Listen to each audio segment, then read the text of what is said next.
कि इन्हों इस मंगवा के बिलों को मंजूरी दी जाए। और उस तो बाद जिन्ने पंजाब के MPs ने 8 जिहड़े MPs ने उन्होंने प्राइवेट मैंबर्स बिल मूव करके इन्हां काले कानूनों को खारिज करने वास्ते अपने बिल्स लोक सभा के पटल से रखे। मेरा कहने का भाव यह है कि जब तक किसानी आंदोलन शुरू होया कांग्रेस पार्टी चाहे छोटे तो छोटा वर्कर होवे चाहे बड़े तो बड़ा लीडर होवे असीं किसान आंदोलन के किसानी आंदोलन के पिट से खड़े रहे और असीं पूरी तरह इस मंग दे नाल है। और जिथे तक रही देखो ये राजनीतिक पार्टियां अपना समर्थन किसानां दी मंगां नूं और जिहड़े उन्हां दे हक होए गए ने ਉਹਦੇ ਬਾਰੇ ਵਰਬਲੀ अपना समर्थन नहीं देणगे ਤਾਂ केंद्र की सरकार ਨੂੰ ਸੁਨੇਹਾ ਕਿਵੇਂ ਜਾਊਗਾ कि पूरा पंजाब का आवाम पंजाब ਦੀਆਂ सियासी पार्टियां लामबंद होकर इस डिमांड के साथ खड़ी हैं। तिवारी साहब सीएम साहब ने कल ये भी किया है कि पंजाब की अर्थव्यवस्था को काबू कर रहे हैं। देखो कल सीएम साहब मेरे हल्के च सीगे ਅਸੀਂ ਬਲਾਚੌਰ एक नवे एग्रीकल्चर कॉलेज का नींह पत्थर रखा है पंजाब का एग्रीकल्चर यूनिवर्सिटी का असी बड़ा वड्डा उत्थे एक्सटेंशन सेंटर बनाने जा रहे हैं। और सीएम साहब जो उत्थों ਚੱਬੇਵਾਲ गए एक गवर्नमेंट कॉलेज का उद्घाटन करने वास्ते उन्होंने ये गल जरूर कही कि बई इस चीज़ का जोड़ा फर्क है वो पंजाब की अर्थव्यवस्था ते पै रहा। उन्होंने गल क्यों कही? उन्होंने गल इस परपेक्ष कही सीगी कि 127 वार हिंदुस्तान का जोड़ा संविधान है उन्होंने अमेंड किया जा चुका है और इसलिए 128वीं वार भी उन्होंने अमेंड करके ये जोड़े काले कानून ने इन्हों खारिज कर दिया जाए। जिहड़ी एक एडा वड्डा रोष है किसानी दे विच, चाहे वह पंजाब की किसानी होवे चाहे हरियाणे पश्चिम उत्तर प्रदेश हिंदुस्तान के ਵੱਖ-ਵੱਖ सूबियां दे विच इस रोष को खत्म करने वास्ते ये किसानी कानून वापस लेने चाहिए ने। इस उस संदर्भ दे विच उस परिपेक्ष दे विच ये गल कही गई सी। बस एक could you just identify yourself? My name is Manpreet Singh, PG Punjab. हाँ। ਤੁਸੀਂ ਲੋਕਾਂ ਨੂੰ ਅਪੀਲ ਕੀਤੀ ਕਿ ਇੱਕ ਹੋਰ ਮੌਕਾ ਦੇਣ, ਪਰ ਲੋਕ ਕਹਿੰਦੇ ਨੇ ਕਿ ਜਿਹੜੇ ਵਾਅਦੇ 2017 ਦੇ ਵਿੱਚ ਕੀਤੇ ਸੀਗੇ ਉਹ ਵਾਅਦੇ ਅੱਜ ਵੀ ਜਿਹੜੇ ਨੇ ਪੁਗਾਏ ਨਹੀਂ ਗਏ। ਬੇਸ਼ੱਕ ਕਾਂਗਰਸ ਸਰਕਾਰ ਨੇ ਕਈ ਕੰਮ ਕੀਤੇ ਹੋਣਗੇ ਪਰ ਜਿਹੜੇ ਮੁੱਦਿਆਂ ਦੇ ਉੱਪਰ ਸਰਕਾਰ ਬਣਾਈ ਸੀਗੀ ਉਹ ਮੁੱਦੇ ਅੱਜ ਵੀ ਉੱਦਾਂ ਹੀ ਨੇ। ਬੇਅਦਬੀ ਦਾ ਮੁੱਦਾ ਵੱਡਾ ਸੀਗਾ ਜਿਹੜਾ ਅਜੇ ਤੱਕ ਹੱਲ ਨਹੀਂ ਹੋਇਆ, ਚਾਹੇ ਬਿਜਲੀ ਦਾ ਮੁੱਦਾ ਸੀਗਾ ਉਹ ਵੀ ਅਜੇ ਤੱਕ ਹੱਲ ਨਹੀਂ ਹੋਇਆ, ਮਾਈਨਿੰਗ ਵੀ ਜਿਹੜਾ ਉਸੇ ਤਰੀਕੇ ਦੇ ਨਾਲ ਚੱਲਦੀ ਪਈ। ਲੋਕ ਕਹਿੰਦੇ ਨੇ ਕਿ ਇਹ ਜਿਹੜੇ ਵੱਡੇ ਮੁੱਦੇ ਨੇ ਉਹ ਹੱਲ ਨਹੀਂ ਹੋਏ, ਬੇਰੁਜ਼ਗਾਰ ਸੜਕਾਂ ਤੇ ਧਰਨੇ ਦੇ ਰਹੇ ਨੇ। ਲੋਕ ਕਹਿੰਦੇ ਨੇ ਕਿ ਕਿਸ ਤਰੀਕੇ ਦੇ ਨਾਲ ਅਸੀਂ ਠੀਕ ਕਰੀਏ। ਤੁਸੀਂ बड़ा अच्छा सवाल पूछा है और मैं एक एक करके थोड़े जोड़े 3-4 बिंदु ने उन्हों का जवाब दे देना है। देखो पहली गल जिथे तक रही बेअदबी की गल, मैं अमृतसर भी ये गल कही सी कि बेअदबी का जोड़ा बहुत ही मनभागी घटना हुई सी। उहदे दो पहलू सीगे। पहला सीगा जिहड़ियां बेअदबी दीयां घटनावां होईयां सीगियां जून 2015 तो लैके सितंबर 2015 तक, और दूजा सीगा जिहड़ी फायरिंग हुई सीगी कोटकपूरा और बाइबल कला। ये दो अलग अलग बेअदबी नाल जुड़े हुए मनभागे वाक़े सीगे। हुण अकाली दल भाजपा की सरकार ने जिहड़ी बेअदबी की जांच सीगी वो CBI नूं हैंडओवर करती सी। उस तो बाद उन्होंने जिहड़ी फायरिंग की जांच भी सीगी वो भी CBI नूं हैंडओवर करती सी। जदों कांग्रेस की सरकार बनी तो असी एक नवी कमिशन ऑफ इंक्वायरी बनाई। उस कमिशन ऑफ इंक्वायरी की रिपोर्ट आने तो बाद विधान सभा दे विच एक रेजोल्यूशन पास किया गया। वो इन्वेस्टिगेशन जिहड़ी फायरिंग की सीगी वो CBI तो वापस लिती गई और एक नवे सिरे तो उस चीज़ को इन्वेस्टिगेट करना शुरू किया। मनभागी गल ये है कि उस इन्वेस्टिगेशन नूं जिहड़े लीड कर रहे सीगे कुंवर विजय प्रताप ਉਹਨਾਂ ਨੇ ਉਸ ਚੀਜ਼ ਨੂੰ ਠੀਕ ਤਰ੍ਹਾਂ ਨਾਲ ਇਨਵੈਸਟੀਗੇਟ ਨਹੀਂ ਕੀਤਾ ਔਰ ਉਹਦਾ ਨਤੀਜਾ ਇਹ ਹੋਇਆ ਕਿ ਉਸ ਇਨਵੈਸਟੀਗੇਸ਼ਨ ਨੂੰ ਹਾਈ ਕੋਰਟ ਨੇ ਸਟ੍ਰਾਈਕ ਡਾਊਨ ਕਰ ਦਿੱਤਾ। ਔਰ ਜੇ ਕੁੰਵਰ ਵਿਜੇ ਪ੍ਰਤਾਪ ਸਿੰਘ ਕਹਿੰਦੇ ਨੇ ਕਿ ਬਈ ਮੈਂ ਬੜੇ ਨਿਸ਼ਪਕਸ਼ਤਾ ਨਾਲ ਇਨਵੈਸਟੀਗੇਸ਼ਨ ਕੀਤੀ ਸੀਗੀ, ਤਾਂ ਉਹਨਾਂ ਨੂੰ ਫਿਰ ਸਰਵਿਸ 'ਚ ਰਹਿ ਕੇ ਉਸ ਚੀਜ਼ ਨੂੰ ਸੁਪਰੀਮ ਕੋਰਟ ਦੇ ਚੁਣੌਤੀ ਦੇਣੀ ਚਾਹੀਦੀ ਸੀਗੀ, ਕਿਉਂਕਿ ਜਿਸ ਤਰ੍ਹਾਂ ਕਿਸਮ ਦੇ ਪਰਸਨਲ ਸਟ੍ਰਿਕਚਰ ਉਹਨਾਂ ਦੇ ਉੱਪਰ ਪਾਸ ਕੀਤੇ ਗਏ ਨੇ ਉਸ ਹਾਈ ਕੋਰਟ ਦੀ ਜੱਜਮੈਂਟ ਦੇ ਵਿੱਚ, ਜੇ ਕਿਸੇ ਦੇ ਖਿਲਾਫ ਵੀ ਇਹੋ ਜਿਹੇ ਸਟ੍ਰਿਕਚਰ ਪਾਸ ਕੀਤੇ ਜਾਂਦੇ ਉਹ ਐਟਲੀਸਟ ਸਟ੍ਰਿਕਚਰ ਦਾ ਐਕਸਪੰਜ ਕਰਾਉਣ ਜਾਂਦੇ। ਸੋ ਇਸ ਲਈ ਉਸ ਇਨਵੈਸਟੀਗੇਸ਼ਨ ਨੂੰ ਨਵੇਂ ਸਿਰੇ ਤੋਂ ਇੱਕ SIT ਕਰ ਰਹੀ ਹੈ ਔਰ ਮੇਰਾ ਇਹ ਮੰਨਣਾ ਹੈ ਕਿ ਨਿਸ਼ਪਕਸ਼ਤਾ ਨਾਲ ਇਨਵੈਸਟੀਗੇਸ਼ਨ ਕਰਕੇ ਜਾਂਚ ਕਰਕੇ ਜਿਹੜਾ ਵੀ ਦੋਸ਼ੀ ਹੈਗਾ ਉਹਨੂੰ ਜ਼ਰੂਰ ਸਜ਼ਾ ਦਿੱਤੀ ਜਾਊਗੀ। ਜਿੱਥੇ ਤੱਕ ਰਹੀ ਤੁਹਾਡਾ ਦੂਜਾ ਇਸ਼ੂ, ਤੁਸੀਂ ਮਾਈਨਿੰਗ ਦੀ ਗੱਲ ਕੀਤੀ ਹੈਗੀ ਹੈ, ਦੇਖੋ ਪਿਛਲੇ 4.5 ਵਰ੍ਹਿਆਂ ਦੇ ਵਿੱਚ ਕਾਂਗਰਸ ਦੀ ਸਰਕਾਰ ਦੀ ਇਹ ਪੂਰੀ ਕੋਸ਼ਿਸ਼ ਰਹੀ ਹੈ ਕਿ ਜਿਹੜੀ ਇਲੀਗਲ ਮਾਈਨਿੰਗ ਹੈ ਉਸ ਇਲੀਗਲ ਮਾਈਨਿੰਗ ਦੇ ਉੱਪਰ ਠੱਲ ਪਾਇਆ ਜਾਵੇ, ਕਿਉਂਕਿ ਲੀਗਲ ਔਰ ਇਲੀਗਲ ਮਾਈਨਿੰਗ 'ਚ ਫਰਕ ਕਰਨ ਦੀ ਜ਼ਰੂਰਤ ਹੈਗੀ। ਹਾਂ, ਕੁਝ ਜਗ੍ਹਾ ਐਸੀਆਂ ਹੈਗੀਆਂ ਨੇ ਜਿੱਥੇ ਜ਼ਰੂਰ ਕਾਨੂੰਨ ਦੀ ਉਲੰਘਣਾ ਹੁੰਦੀ ਹੈਗੀ ਹੈ ਔਰ ਜਿੱਥੇ ਕਾਨੂੰਨ ਦੀ ਉਲੰਘਣਾ ਹੁੰਦੀ ਹੈ ਉਸ ਚੀਜ਼ ਨੂੰ ਠੀਕ ਕਰਨ ਵਾਸਤੇ, ਉਸ ਦੇ ਉੱਪਰ ਠੱਲ ਪਾਉਣ ਵਾਸਤੇ ਮਾਈਨਿੰਗ ਐਕਟ ਦੇ ਤਹਿਤ ਜਾਂ ਜਿਹੜੇ ਵੀ ਹੋਰ ਫੌਜਦਾਰੀ ਦੇ ਕਾਨੂੰਨ ਨੇ ਉਹਨਾਂ ਲੋਕਾਂ ਦੇ ਖਿਲਾਫ ਕਾਰਵਾਈ ਕੀਤੀ ਜਾਂਦੀ ਹੈ। ਤੀਜੀ, ਜਿੱਥੇ ਤੱਕ ਬੇਰੁਜ਼ਗਾਰੀ ਵਾਲੀ ਗੱਲ ਤੁਸੀਂ ਕਰ ਰਹੇ ਹੈਗੇ ਹੋ, ਦੇਖੋ ਮੈਂ ਤੁਹਾਨੂੰ ਹੁਣੇ ਦੱਸਿਆ ਹੈਗਾ ਕਿ ਜਿਸ ਅਰਥ ਵਿਵਸਥਾ ਨੂੰ 2004 ਤੋਂ ਲੈ ਕੇ 14 ਤੱਕ ਜਦ ਆਰਥਿਕ ਮਹਾਮੰਦੀ ਰਹੀ, ਯੂਰੋਜ਼ੋਨ ਦਾ ਕ੍ਰਾਈਸਿਸ ਰਿਹਾ, ਜਿਹੜੇ ਕੱਚੇ ਤੇਲ ਦੀ ਕੀਮਤ ਸੀਗੀ ਉਹ $115 ਪ੍ਰਤੀ ਬੈਰਲ ਰਹੀ, ਉਸ ਅਰਥ ਵਿਵਸਥਾ ਨੂੰ ਅਸੀਂ 8.5% ਨਾਲ ਹਰ ਸਾਲ ਵਧਾਇਆ। ਜਦ ਦੀ ਇਹ NDA ਭਾਜਪਾ ਦੀ ਸਰਕਾਰ ਬਣੀ ਹੈ, ਹਿੰਦੁਸਤਾਨ ਦੀ ਅਰਥ ਵਿਵਸਥਾ ਦਾ ਪੂਰੀ ਤਰ੍ਹਾਂ ਪੱਠਾ ਬੈਠ ਗਿਆ। ਜਿਹੜੇ ਇਕਨੋਮਿਕ ਫੰਡਾਮੈਂਟਲਸ ਨੇ, ਚਾਹੇ ਸੇਵਿੰਗਸ ਹੋਵੇ, ਇਨਵੈਸਟਮੈਂਟ ਹੋਵੇ, ਕੰਜ਼ੰਪਸ਼ਨ ਹੋਵੇ, ਇੰਪਲੋਇਮੈਂਟ ਹੋਵੇ, ਆ ਚਾਰ ਕਹਿੰਦੇ ਨੇ ਬੁਨਿਆਦੀ ਫੰਡਾਮੈਂਟਲਸ ਨੇ ਇਕੋਨਮੀ ਦੇ, ਉਹ ਸਾਰੇ ਪੂਰੀ ਤਰ੍ਹਾਂ ਤਬਾਹ ਹੋ ਗਏ ਨੇ ਔਰ ਉਹਦਾ ਅਸਰ ਸੂਬਿਆਂ 'ਤੇ ਵੀ ਪਿਆ ਹੈ। ਔਰ ਇਸ ਲਈ ਜਿਹੜੀ ਸੂਬੇ ਦੀ ਮਾਲੀ ਹਾਲਤ ਹੈ ਉਹ ਸਿਰਫ ਪੰਜਾਬ ਦੀ ਹਾਲਾਤ ਨਹੀਂ ਹੈ ਕਿ ਬਾਕੀ ਸੂਬਿਆਂ 'ਚ ਵੀ ਇਹ ਹਾਲਾਤ ਨੇ। ਉਸ ਕਿਸਮ ਨਾਲ ਇਕਨੋਮਿਕ ਗਰੋਥ ਨਹੀਂ ਹੋ ਪਾਈ ਜਿਹੜੀ ਰੋਜ਼ਗਾਰ ਦੇਣ ਵਾਸਤੇ ਜਾਂ ਡਿਵੈਲਪਮੈਂਟ ਵਾਸਤੇ ਜ਼ਰੂਰੀ ਹੈਗੀ ਹੈ। ਸੋ ਇੱਕ ਮੈਕਰੋ ਇਕਨੋਮਿਕ ਕ੍ਰਾਈਸਿਸ ਇਸ NDA ਭਾਜਪਾ ਸਰਕਾਰ ਦੀ ਗਲਤ ਇਕਨੋਮਿਕ ਨੀਤੀਆਂ ਦੇ ਕਾਰਨ, ਡੀਮੋਨੇਟਾਈਜੇਸ਼ਨ ਦੇ ਕਾਰਨ, ਜਿਹੜੀ ਨੋਟਬੰਦੀ ਕੀਤੀ ਸੀ, ਜਿਹੜਾ ਬਿਲਕੁਲ ਗਲਤ ਤਰੀਕੇ ਨਾਲ GST ਇੰਪਲੀਮੈਂਟ ਕੀਤਾ ਗਿਆ ਉਹਦੇ ਕਾਰਨ, ਔਰ ਉਸ ਤੋਂ ਬਾਅਦ ਜਿਹੜੇ ਬਿਲਕੁਲ ਅਨਾਪ ਸ਼ਨਾਪ ਕਾਰਪੋਰੇਟਸ ਨੂੰ ਕੰਸੈਸ਼ਨਸ ਦਿੱਤੇ ਗਏ, 1,45,000 ਕਰੋੜ ਦਾ 2019-20 ਦੇ ਬਜਟ 'ਚ ਕੰਸੈਸ਼ਨ ਦਿੱਤਾ ਗਿਆ, ਇਹਦੇ ਕਾਰਨ ਇੱਕ ਬਹੁਤ ਵੱਡਾ ਇਕਨੋਮਿਕ ਕ੍ਰਾਈਸਿਸ ਸਾਡੇ ਮੁਲਕ 'ਚ ਹੈ ਔਰ ਪੰਜਾਬ ਵੀ ਉਸ ਤੋਂ ਕੋਈ ਵਾਂਝਾ ਨਹੀਂ ਹੈਗਾ। ਪਰ ਇਹਦੇ ਬਾਵਜੂਦ, ਇਸ ਇਕਨੋਮਿਕ ਕ੍ਰਾਈਸਿਸ ਦੇ ਬਾਵਜੂਦ ਵੀ ਅਸੀਂ ਕੀ ਕਹਿੰਦੇ ਨੇ ਇਹ ਕੋਸ਼ਿਸ਼ ਕੀਤੀ ਹੈਗੀ ਹੈ, ਚਾਹੇ ਸਕਿਲਿੰਗ ਹੋਵੇ ਨੌਜਵਾਨਾਂ ਦੀ, ਚਾਹੇ ਹੋਰ ਇੰਪਲੋਇਮੈਂਟ ਦੇ ਐਵਨਿਊਜ਼ ਹੋਣ, ਚਾਹੇ ਇਨਵੈਸਟਮੈਂਟ ਲਿਆਉਣ ਦੀ ਗੱਲ ਹੋਵੇ, ਇਹਨਾਂ ਕੰਸਟ੍ਰੇਂਟਸ ਦੇ ਬਾਵਜੂਦ ਪੰਜਾਬ ਦੀ ਇਕਨੋਮਿਕ ਡਿਵੈਲਪਮੈਂਟ ਨੂੰ ਜ਼ਿਆਦਾ ਸੱਟ ਨਾ ਲੱਗੇ, ਇਹ ਸਾਡੀ ਕੋਸ਼ਿਸ਼ ਰਹੀ ਹੈ। ਇੱਕ ਮਿੰਟ, ਯਾ 1 by 1 ਹਾਂ ਮੈਨੂੰ ਪਤਾ ਹੈ।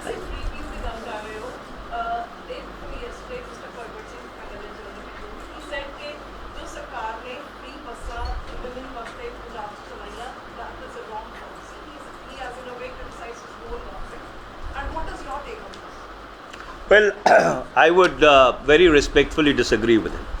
And the reason I would disagree with him is as follows. It's the function of any sensitive government to ensure that they augment their revenue streams to an extent whereby they can provide relief to those sections of society which deserve that relief. That is the entire basis of welfare economics. And that's why when you look at the UPA government, and I take you back to the UPA government again, the reason why we were able to provide Manrega, the reason why we were able to implement the Food Security Act, the reason why we were able to provide free and compulsory education to children below 14 years of age, because we grew the Indian economy year on year at 7.1% or almost 7.5%, and we had enough surplus money in order to then spend on social welfare. Similarly, if the Punjab government spends money on social welfare, whether it is on the scheduled castes or the Dalit community, whether it is on women, whether it is on any other vulnerable section of society, I think it is absolutely fair, appropriate and justified, because Even though it puts pressure on the state, it's well, the thing is, the answer is not to shrink the pie. The answer is to grow the pie. Enough money should be available for social welfare schemes, because it is the duty and the responsibility of any sensitive government to look at the last man in the last row. A government is not by the corporates, for the corporates, and servicing the corporates. The responsibility of any sensitive government is to ensure that last person in the last row who requires the help of the state gets the help. The second one is, since the CM has started his outreach programs, elections are also around, and we've already seen that Congress is the dividing house in Punjab. So in this case, like for example yesterday, one program was in your constituency and the other one was in Hoshiarpur. Hoshiarpur wale program was actually, it dealt with the department of Mr. Zubir Bajwa, Higher Education Minister, and क्योंकि उसे checks भी दिए गए थे the cooperative minister Mr. Randhawa, and both them and their people, they're saying that forum बुलाया नहीं गया. So some sort of clarity already being seen in the political and social circle. Well, with great respect, I think you are trying to fish in waters which are not troubled. The fact is, you are trying to fish in waters that are not troubled. Let me answer it. You've asked your question. देखो इतना है कि कल ਦੇ ਜਿਹੜੇ ਦੋਹੇ programme ਹੋਏ, ਚਾਹੇ ਬੱਲੋਵਾਲ ਸੌਂਕੜੀ ਹੋਇਆ ਜਾਂ ਚੱਬੇਵਾਲ ਹੋਇਆ, ਉਹਦੇ ਸੀਐਮ ਸਾਹਿਬ ਆਪ ਗਏ ਸੀਗੇ. ਉਹਨਾਂ ਦੇ ਨਾਲ ਜਿਹੜੇ ਸਾਡੇ ਐਜੂਕੇਸ਼ਨ ਮੰਤਰੀ ਨੇ ਔਰ ਪੀਡਬਲਿਊਡੀ ਮਿਨਿਸਟਰ ਨੇ ਵਿਜੇਂਦਰ ਸਿੰਗਲਾ ਜੀ ਸੀਗੇ. ਮੈਂ ਜਿਹੜਾ ਸ੍ਰੀ ਅਨੰਦਪੁਰ ਸਾਹਿਬ ਤੋਂ ਦੀ ਨੁਮਾਇੰਦਗੀ ਕਰਦਾ, ਮੈਂ ਸੀਗਾ, ਸਾਡੇ ਸਾਰੇ ਲੋਕਲ ਐਮਐਲਏ ਸੀਗੇ. ਸੋ ਇਸ ਲਈ ਇਹ ਕਹਿਣਾ ਕਿ ਕਾਂਗਰਸ ਦੇ ਵਿੱਚ ਕੋਈ ਡਿਵੀਜ਼ਨ ਹੈ, ਇਹ ਗੱਲ ਬਿਲਕੁਲ ਗਲਤ ਹੈਗੀ ਹੈ. ਹਾਂ, ਕੁਝ ਇਸ਼ੂਜ਼ ਦੇ ਉੱਪਰ ਡਿਫਰੈਂਸ ਆਫ ਓਪੀਨੀਅਨ ਹੋ ਸਕਦਾ ਹੈ, ਔਰ ਇੱਕ ਲੋਕਤਾਂਤਰਿਕ ਪਾਰਟੀ ਦੇ ਵਿੱਚ, ਇੱਕ ਡੈਮੋਕ੍ਰੈਟਿਕ ਪਾਰਟੀ ਦੇ ਵਿੱਚ ਡਿਫਰੈਂਸ ਆਫ ਓਪੀਨੀਅਨ ਕੋਈ ਅਨਹੈਲਦੀ ਨਹੀਂ ਹੈ. ਡਿਫਰੈਂਸ ਆਫ ਓਪੀਨੀਅਨ ਔਰ ਡਾਇਸੈਂਟ ਦੇ ਵਿੱਚ ਬਹੁਤ ਵੱਡਾ ਫਰਕ ਹੈ. ਸਿੱਧੂ ਸਾਹਿਬ ਦੀ ਚੁੱਪੀ ਦਾ ਰਾਜ, ਮੈਂ ਤੁਹਾਡਾ ਸਵਾਲ ਸਮਝਿਆ ਨਹੀਂ. ਸਿੱਧੂ ਸਾਹਿਬ ਪਿਛਲੇ 15 ਦਿਨਾਂ ਤੋਂ ਕਾਫੀ ਚੁੱਪ ਹੋਏ, ਕੀ ਗੱਲ ਹੈ? ਬੜੇ ਮਤਲਬ 18 ਸੂਤਰੀ ਕਾਰਜਕ੍ਰਮ ਕੈਪਟਨ ਸਾਹਿਬ ਨੂੰ ਭੇਜਣਾ, ਇੰਸਟਾਗ੍ਰਾਮ ਤੇ ਕਾਫੀ ਐਕਟਿਵ ਰਹਿਣਾ, ਮੀਡੀਆ ਚਲਾਉਣਾ, ਰੋਪ ਲਾਣੇ, 15 ਦਿਨਾਂ ਤੋਂ ਬਿਲਕੁਲ ਚੁੱਪ ਹੋ ਗਏ, ਕੀ ਗੱਲ ਹੈ? ਦੇਖੋ ਇੱਦਾਂ ਹੈ ਕਿ ਤੁਹਾਡੇ ਨਾਲ ਰੂਬਰੂ ਹੋਣ ਦਾ ਔਰ ਤੁਹਾਡੇ ਨਾਲ ਗੱਲਬਾਤ ਕਰਨ ਦਾ ਮੁੱਖ ਮਕਸਦ ਇਹ ਸੀ ਕਿ ਮੁਲਕ ਔਰ ਸੂਬੇ ਦੇ ਮੂਹਰੇ ਜਿਹੜੀਆਂ ਵੱਡੀਆਂ ਚੁਣੌਤੀਆਂ ਨੇ, ਜਿਹੜੇ ਗੰਭੀਰ ਮਸਲੇ ਨੇ, ਉਹਨਾਂ ਬਾਰੇ ਵਿਚਾਰ ਵਟਾਂਦਰਾ ਕਰਨਾ. ਹੁਣ ਸਾਡਾ ਕੋਈ ਸਾਥੀ, ਕੋਈ ਸਤਿਕਾਰਯੋਗ ਸਾਥੀ ਕਿਉਂ ਚੁੱਪ ਹੈ ਜਾਂ ਕਿਉਂ ਬੋਲਦਾ ਹੈ, ਉਹਦਾ ਜਵਾਬ ਉਹੀ ਦੇ ਸਕਦੇ ਨੇ, ਉਹਦਾ ਜਵਾਬ ਮੈਂ ਨਹੀਂ ਦੇ ਸਕਦਾ ਹੈਗਾ. ਕਿਸਾਨਾਂ ਨੂੰ ਸਰ ਵਾਦਾ ਇਹ ਵੀ ਇੱਕ ਮਿੰਟ, ਹਾਂ ਇੱਕ ਮਿੰਟ, 1 ਸੈਕਿੰਡ. ਸਰ ਵਾਦਾ ਇਹ ਵੀ ਕੀਤਾ ਗਿਆ ਸੀ ਕਿ ਠੇਕੇਦਾਰੀ ਸਿਸਟਮ ਜਿਹੜਾ ਆ ਉਹਨੂੰ ਬੰਦ ਕੀਤਾ ਜਾਊਗਾ, ਪਰ ਟੀਚਰਸ ਜਿਹੜੇ ਆ ਉਹਨਾਂ ਨੂੰ ਕੁੱਟਿਆ ਜਾ ਰਿਹਾ, ਰੋਡਾਂ ਦੇ ਉੱਤੇ ਬੈਠੇ ਨੇ, ਧਰਨੇ ਦੇ ਉੱਤੇ ਬੈਠੇ ਨੇ, ਪੀਆਰਟੀਸੀ ਰੋਡਵੇਜ਼ ਦੇ ਮੁਲਾਜ਼ਮ ਜਿਹੜੇ ਕੱਚੇ ਨੇ. ਦੇਖੋ ਇੱਦਾਂ ਹੈ ਕਿ ਦੋ ਵੱਖ-ਵੱਖ ਰਿਐਲਿਟੀਜ਼. ਇੱਕ ਰਿਐਲਿਟੀ ਤਾਂ ਇਹ ਹੈ ਕਿ ਜਿਹੜਾ ਆਪਣਾ ਸੂਬਾ ਪੰਜਾਬ, ਉਹ ਸਿੱਖਿਆ ਦੇ ਮਾਮਲੇ 'ਚ ਪੂਰੇ ਮੁਲਕ ਦੇ ਵਿੱਚ ਪਹਿਲੇ ਨੰਬਰ ਤੇ ਆਇਆ, ਔਰ ਇਹ ਕੋਈ ਅਸੈਸਮੈਂਟ ਪੰਜਾਬ ਸਰਕਾਰ ਨਹੀਂ ਕਰਦੀ ਹੈਗੀ, ਇਹ ਇੰਡੀਪੈਂਡੈਂਟ ਅਸੈਸਮੈਂਟ ਹੁੰਦੀ ਹੈ. ਔਰ ਇੱਕ ਇੰਡੀਪੈਂਡੈਂਟ ਅਸੈਸਮੈਂਟ ਤੋਂ ਬਾਅਦ ਜੇ ਸਾਡਾ ਸੂਬਾ ਸਿੱਖਿਆ ਦੇ ਖੇਤਰ ਦੇ ਵਿੱਚ ਸਭ ਤੋਂ ਪਹਿਲੇ ਨੰਬਰ ਤੇ ਆਇਆ ਹੈਗਾ ਤੇ ਹਰ ਪੰਜਾਬੀ ਨੂੰ ਇਸ ਗੱਲ ਦਾ ਮਾਣ ਹੋਣਾ ਚਾਹੀਦਾ। ਦੇਖੋ ਮੇਰੇ ਲੋਕ ਸਭਾ ਹਲਕੇ ਦੇ ਵਿੱਚ 1800 ਤੋਂ ਜ਼ਿਆਦਾ ਪਿੰਡ ਨੇ ਔਰ ਜਦੋਂ ਮੈਂ ਹਲਕੇ 'ਚ ਘੁੰਮਦਾ ਹਾਂ ਔਰ ਖਾਸ ਕਰ ਜਿਹੜੇ ਸਾਡੇ ਪ੍ਰਾਇਮਰੀ ਸਕੂਲਸ ਨੇ ਜਾਂ ਬਾਕੀ ਸਕੂਲਾਂ ਜਾਂਦਾ ਤਾਂ ਕੁਆਲਿਟੇਟਿਵਲੀ ਪਿਛਲੇ 5-7 ਸਾਲ ਦੇ ਮੁਕਾਬਲੇ ਸਾਡੇ ਸਕੂਲਾਂ ਦੇ ਇਨਫਰਾਸਟ੍ਰਕਚਰ ਦੇ ਵਿੱਚ ਉੱਥੇ ਜਿਹੜੇ ਟੀਚਿੰਗ ਸਟੈਂਡਰਡਸ ਨੇ ਉਹਨਾਂ ਦੇ ਵਿੱਚ ਕਾਫੀ ਜ਼ਿਆਦਾ ਬੜੋਤਰੀ ਹੋਈ ਹੈ। ਜੇ ਤੁਸੀਂ ਆਪ ਵੀ ਜਾਓ ਤੁਸੀਂ ਦੇਖੋਗੇ ਕਿੰਨੇ ਵੈਲ ਮੇਨਟੇਨਡ ਉਹ ਸਕੂਲਸ ਨੇ, ਬੱਚਿਆਂ ਦੀ ਟਰਨ ਆਊਟ ਡਰੈਸ 'ਚ ਬੱਚੇ ਆਉਂਦੇ ਨੇ, ਅਟੈਂਡੈਂਸ 80% ਤੋਂ ਜ਼ਿਆਦਾ ਰਹਿੰਦੀ ਹੈਗੀ ਹੈ। ਉਹਦੇ ਇਲਾਵਾ ਜਿਹੜਾ ਮਿਡ ਡੇ ਮੀਲ ਸਕੀਮ ਹੈ ਉਹ ਬਿਲਕੁਲ ਠੀਕ ਤਰ੍ਹਾਂ ਉਹਨੂੰ ਇੰਪਲੀਮੈਂਟ ਕੀਤਾ ਜਾਂਦਾ ਹੈਗਾ। ਪਰ ਉਹਦੇ ਬਾਵਜੂਦ ਜੇ ਕੁਝ ਕਿਸੇ ਵਰਗ ਦੀਆਂ ਕੋਈ ਸਮੱਸਿਆਵਾਂ ਨੇ ਤਾਂ ਸਰਕਾਰ ਉਹਨਾਂ ਨਾਲ ਗੱਲ ਕਰ ਰਹੀ ਹੈਗੀ ਹੈ, ਗੱਲ ਕਰਕੇ ਉਹਨਾਂ ਨੂੰ ਸੁਲਝਾਉਣ ਦੀ ਕੋਸ਼ਿਸ਼ ਕਰਨਗੇ। ਅਲਟੀਮੇਟਲੀ ਹਰ ਵਰਗ ਨੂੰ ਜਿਹੜਾ ਕਿਸੇ ਵੀ ਖੇਤਰ 'ਚ ਕੰਮ ਕਰਦਾ ਹੋਵੇ ਉਹਨੂੰ ਇੱਕ ਗੱਲ ਜ਼ਰੂਰ ਆਪਣੇ ਜ਼ਿਹਨ 'ਚ ਰੱਖਣੀ ਚਾਹੀਦੀ ਹੈ ਕਿ ਪਬਲਿਕ ਸਰਵਿਸ ਦਾ ਮਤਲਬ ਹੈ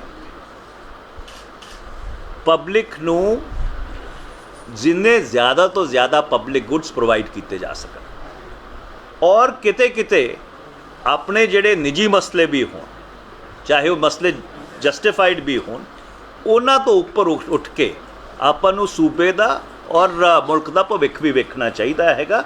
ਮੇਰੀ ਉਹਨਾਂ ਸਾਰਿਆਂ ਨੂੰ ਇਹ ਅਪੀਲ ਹੈ ਕਿ ਇਸ ਚੀਜ਼ ਨੂੰ ਆਪਾਂ ਨੂੰ ਮੁੱਖ ਰੱਖਣਾ ਚਾਹੀਦਾ ਕਿ ਇਹਨਾਂ ਚੁਣੌਤੀਆਂ ਦੇ ਬਾਵਜੂਦ ਜੇ ਪੰਜਾਬ ਐਜੂਕੇਸ਼ਨ ਦੇ ਖੇਤਰ 'ਚ ਪਹਿਲੇ ਨੰਬਰ ਤੇ ਆਇਆ ਹੈ ਤਾਂ ਕੁਝ ਤਾਂ ਕੁਆਲਿਟੇਟਿਵ ਇੰਪਰੂਵਮੈਂਟ ਪਿਛਲੇ 4.5 ਸਾਲ ਦੇ ਵਿੱਚ ਕਾਂਗਰਸ ਦੀ ਸਰਕਾਰ ਨੇ ਪੰਜਾਬ ਦੇ ਐਜੂਕੇਸ਼ਨ ਸਿਸਟਮ 'ਚ ਕੀਤੀ ਹੋਗੀ।